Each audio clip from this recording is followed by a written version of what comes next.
Good evening, everybody. We are live on Find Your Purpose, and this week we have the fabulous Justine. Hi, Justine. Welcome. Good evening, lovely. Hello, everyone. How are you feeling this weekend? Have you had a good weekend? Well, I'm feeling fine, but do you know what? I am not happy about the weather at all, but I'm not letting it ruin the day or the weekend, but it needs to change. Yeah, it definitely needs to pick up a little bit. So, yeah, I wanted people to, before we go into the details of what you do and how you found that, tell us about Justine. Who are you? What are you like? Tell us a little bit about you. Okay. Well, I am in Brighton, not sunny, as I've just said. So I'm in Brighton with my husband and 2 cats, no kids. I'm very sorry. Cats are like having kids, though, surely. Oh, they are to us, Sarah. Absolutely, they are our babies for sure. Yeah. And how long have you been in Brighton, or have you? Sarah, I'm really sorry. I think we've got a bit of a delay, just so you know. Okay. Yeah, the connection is looking all good, but Yeah, you're a bit maybe a blurred little on my. tech glitch. Yeah, so it might build up. So tell us. Go on. I'll just tell a question, and then you can share from there. So, how long have you been in Brighton? Okay. Oh goodness, well, years and years. I've always been on the south coast, and I moved to Brighton when I was 21, I think, and that was a long time ago. No. I'm 49 now, so it was a long time ago. Yeah, but it's a nice place to be. Yeah, by the sea, lovely. And what made you? So, tell us about what made you get into coaching and choosing that as a route to go down. Of course.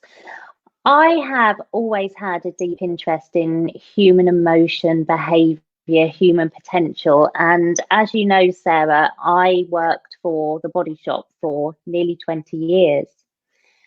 Great Yeah. company, wonderful job. I'd worked myself up to senior level. And as I said, I really loved the company, and more so the people. And it was the people that kept me there for so long. But in the latter years, I knew that I wasn't entirely fulfilled. And I always really loved the coaching and mentoring elements of my roles, but that was only a very, very small part of the many head office roles I had. And I knew that I really wanted to do something more to help people create more fulfilling and purposeful lives. So Yeah. I began having these thoughts actually quite a while before I actually left the company. Okay. I said to myself that by the time I was 50, I didn't want to be in the corporate world anymore. And I actually started working with a life coach myself because I knew that I wanted to make this change. But given that I'd been with the company for nearly 20 years, there's a big change to make. So I began working with a life coach myself to really understand, okay, what would this new world look like for me, and how am I going to get there, basically. So we did the work, and in the meantime, an opportunity actually came up. The company had a big restructure, and at that point, I had a choice. I could take redundancy or I could apply for a new role. And that was the point. That was the point at which I had to choose whether I was going to stay in my comfort zone or take a leap of faith and do what I really wanted to do, which was to help people. So I took the leap, and I am very, very happy to be here now talking to you as a life coach.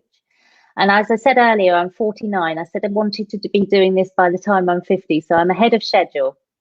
Yes, ahead of those goals. So if anybody is looking for a life coach, you're the one. You're beating your own targets, which is amazing. Yeah. And it is amazing because I absolutely love it. Yeah, and I think what's incredible to see, just as you're talking about it, you can see your face lighting up. So what are some of the common myths? So before I started working with any kind of coach, I had a very vague idea as to what they did and what kind of people worked with them. And what I've loved getting to know with you is how many diverse people you work with and different ways of doing it. So who is somebody who could come to a life coach? I mean, I know the answer is everybody, and I think everybody needs one, but what, from your point of view? Yeah. Well, it can be everyone, as you say, but classically, it's maybe somebody who is feeling a bit unfulfilled, stuck in a rut, could be just a bit meh. It doesn't have to be anything major. So for me, yes, I did go to a life coach because I wanted to make a big, big change, but it doesn't have to be about massive change. It can just be about personal development. But it's for anyone who really wants to progress in life. And that could be creating a more fulfilling life. It could be they want to progress in their career. Maybe they're feeling overwhelmed.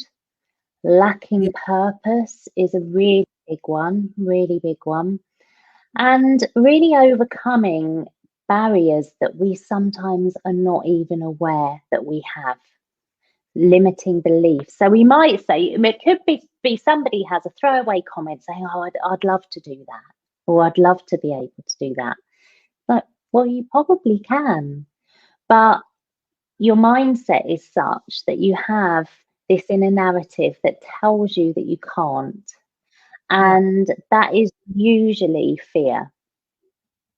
Yeah, absolutely. Generally our main blockages are fear-based. So fear of the unknown, fear of change, fear of uncertainty, fear of failure, fear of not being good enough, fear of what other people will think. So many fears, but we don't always identify these limits as being fear-based. So I very much work with people who want to overcome barriers that are holding them back. And a lot of the time, people do not know what those barriers are. They just know that they want to move forwards. Yeah. I then work with people to help them firstly raise awareness around what the barriers are, really help them to identify with what they truly want, who they truly are, what they want and why. And then we work together to move forwards towards achieving that vision. That sounds amazing. And really, I think so many of us, I would imagine, without COVID and what has happened over the last 12 months, could really do with that direction in life. And, so many people, I saw, I was queuing up for my second job this week, and there was a gentleman chatting. Two moms were talking about asking their kids what they wanted to do when they got older and when they grew up. And they were saying, "Oh, she still doesn't know, and she's nearly 17. And this guy was like, "Yeah, I'm 40 and I have no idea." And I think that sense of direction, and you mentioned the word purpose, which obviously I love anyway. It's that kind of that drive to grow as well and to develop. So it really can be for anyone, can't it? So what kind of services? Yeah. What kind of services or tools or workshop type thing? What do you run then to help these individuals? Is it a one fits all program, or is there several different routes people can take? One-to-one coaching is totally bespoke, tailored to the individual. So that's the beauty of one-to-one coaching. And it's not a one size fits all, it's one size fits one, because we are all unique. We're all individual. One of the misconceptions of coaching is that it's me giving advice and me telling somebody what to do, which it isn't at all. I actually facilitate and empower people to find the right answers for them. Because actually, what's right for me in my life and what I would do in a particular situation is not necessarily right for my client, because we're different people and we have different lives. So that's why I don't give advice and I don't tell people what to do. Of course, if I have experience and tools and techniques that are beneficial to share, absolutely I will share with the client's permission. But it's all about helping them to, it's very introspective, and it's helping them to find the answers that are right for them. So And that's one-to-one.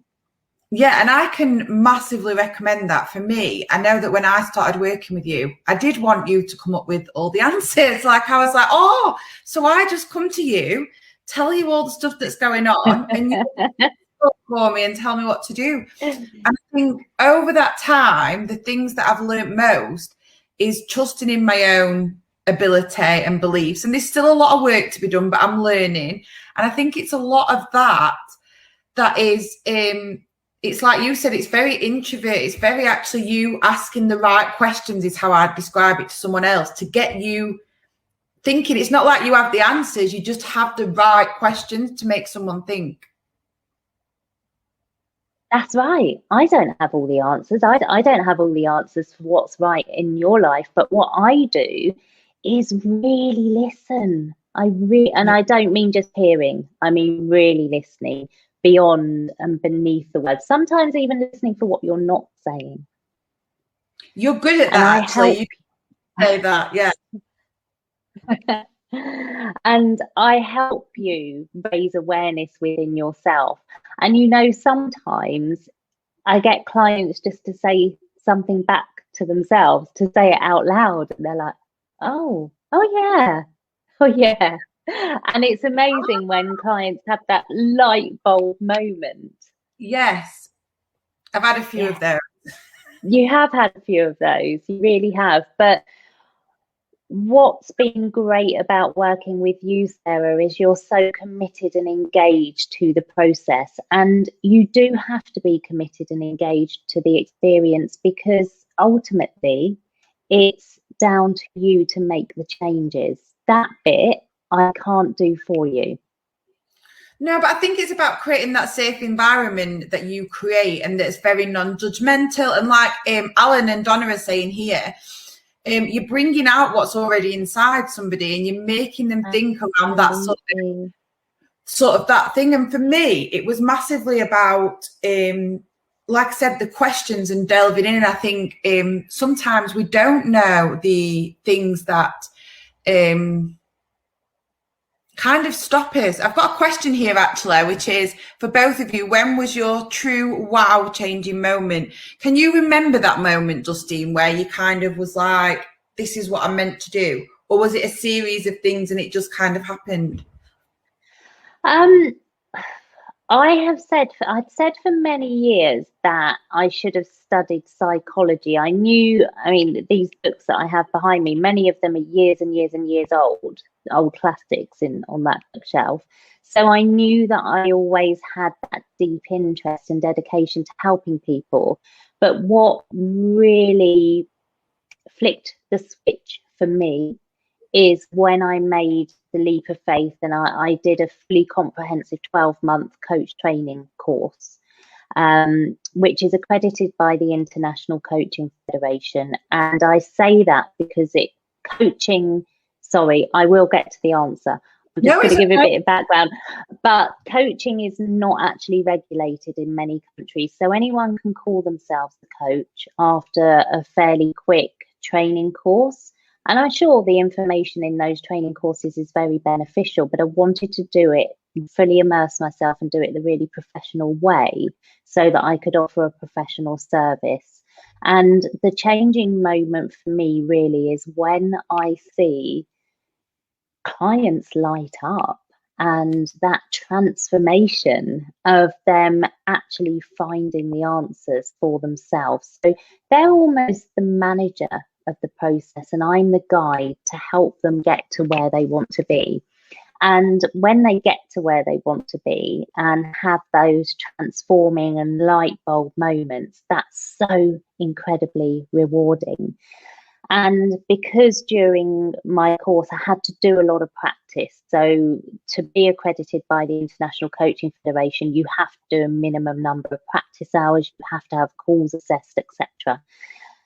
And it just fills me with joy. It's so rewarding to be able to help people in that way. So that's the turning point. That's when it's like, yes, this is my business. This is what I want to do. I am here to serve people. And I used to have a constant feeling of anxiety. Wasn't terrible. It kind of simmered. It was always there because I wasn't 100% fulfilled in my corporate role.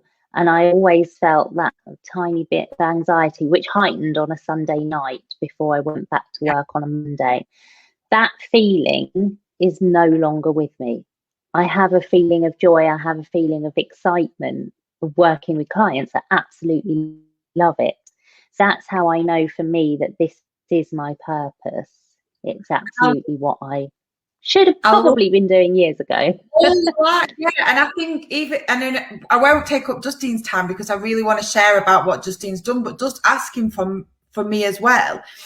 For me, it's exactly the same. It's helping people, but I think it's that minute where I was the person with anxiety that dreaded Sunday nights. It took me right back to when I was at school, and the school holiday finishes, or come home from a holiday and just have that feeling in the pit of my stomach when I was working for someone else. And the thing that I've learned from you and from everybody we've had on this, one of the biggest contributing factors has been not just doing something they love, but doing it in their own way and in their own rules and in their own timeline. So, there's people who come on and go, I don't mind working weekends now because that fits in with me and my circumstance and my family, or actually now I work evenings, or whatever it is.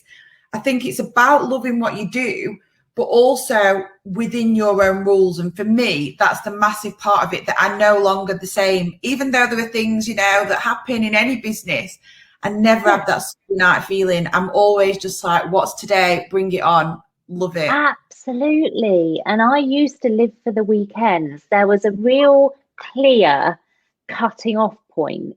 Friday, 4 p.m. That was right. Okay. Weekend. Yeah. There was that real cut-off point, and I don't have that anymore because I'm really happy to be doing what I'm doing every day. In fact, I have to stop myself sometimes because I absolutely love absorbing anything personal development, personal growth related, and really understanding our mind and all that kind of thing. So I am constantly absorbing myself, immersing myself in new learning. Yeah. And I'm actually also studying, I'm partway through a 3-year course to become a psychotherapeutic counsellor. So I have fully immersed myself in this stuff, but because it doesn't feel like work, I do have to make myself stop, because otherwise I'll just keep going. And I need to remember, I tell my clients to remember the self-care. So I have to do that myself and take a break sometimes. Absolutely.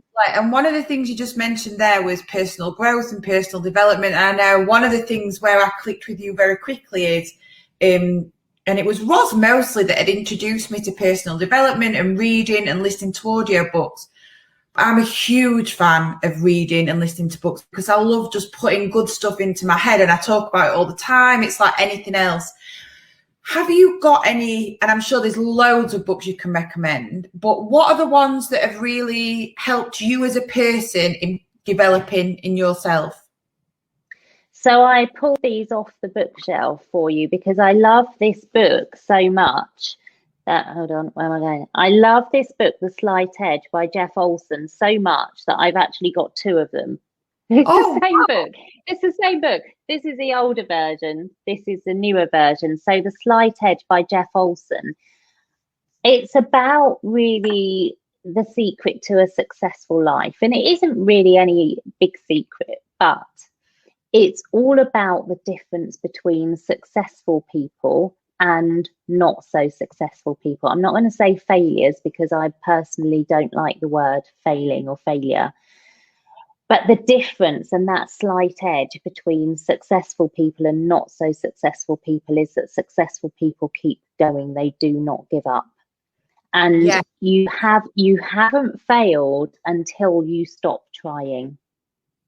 I love that. And that is a massive part of my mantra of I didn't do anything different to anyone else. I just got up more times. Like that's just it. I just got back up more times. You've got to keep getting up. And the compound effect of small changes and just keeping on going will help you get to where you want to be. So if you think about it, if you, let's say you want to get fitter and you've made a promise to yourself that you're going to work out 4 times a week, but you have a bit of a bad week and you only do it twice, and you think, well, that's okay, I'll pick it up again next week. But every time you do that, the compound effect of not doing it 4 times a week will mean that your trajectory changes. If you do it 4 times a week, you're going like that. But if you don't, you're maybe staying level or either going down. The difference between the person who is doing it 4 times a week versus 2 times a week could be, that there will be a difference over time. I've been sharing this. Consistency and momentum are so key. Yeah, I've been sharing this with my team. I've been reading the Atomic Habits book, and it's talking exactly what you're talking about the trajectory, that you're kind of in this direction, and just by moving it in by a slight tiny bit, you're completely going in a different direction, because it was saying something about, where you live, you were going 2 or 3 degrees just slightly differently, you would end up on the other side of the world to where you were going originally. And I think that's so important. Exactly. Yeah. So important. If you think of an aeroplane, if it changes, if it tweaks and tweaks and tweaks, and it ends up in a completely different place. Yeah. So is it that some of the tools that you use, and I know the answer to this because I'm there and I love it, but is it some of the things that you use then to help people? Is it also a bit of an accountability when they're being 100%. Coached by you? Yeah.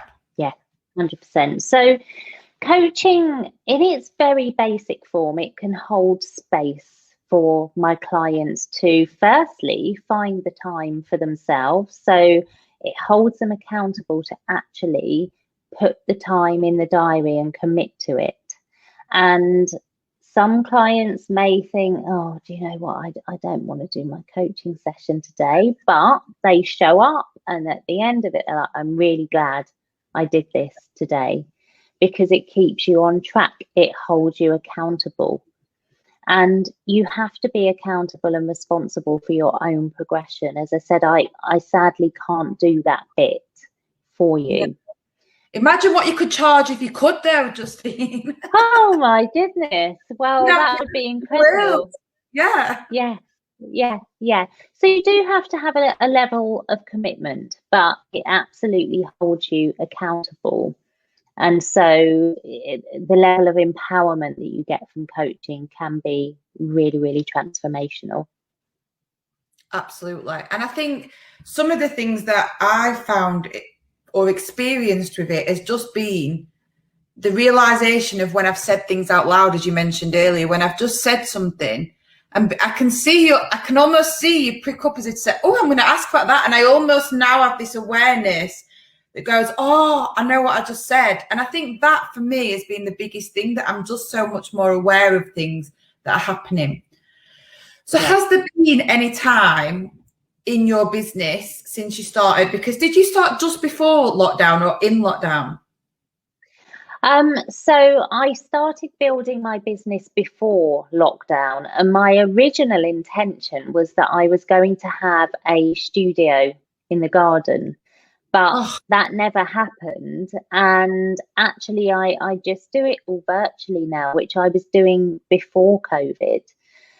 And I think that's actually the way I'm going to stay now, because also it does give me the scope to reach people globally. I do have a client in New Zealand, so I can connect with people all over the world. And that's not to say that maybe in the future I may have some face-to-faces at home, but Yeah.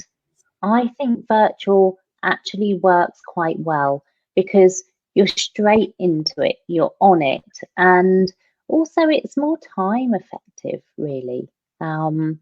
So yeah, it's all done virtually at the moment. And I mentioned one-to-one coaching earlier, but I do also have an online self-learn course, Okay. which is a 4-week course called Your Journey of Self-Discovery. And it's very much covering all the key areas that can really help us to move forward. So identifying what your core values are, core values, knowing your core values is so powerful.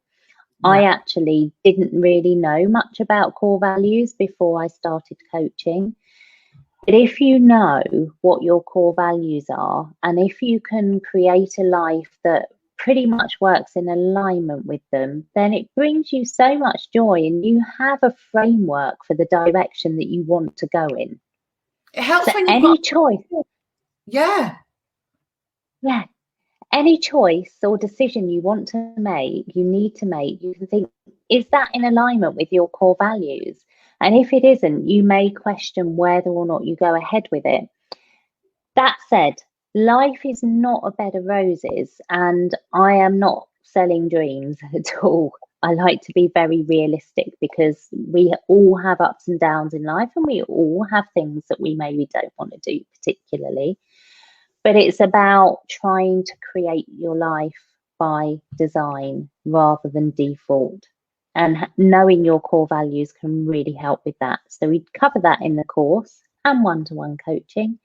We also talk about emotional resilience, emotional flexibility, limiting beliefs, self-sabotaging behavior, all the key things that tend to hold us back.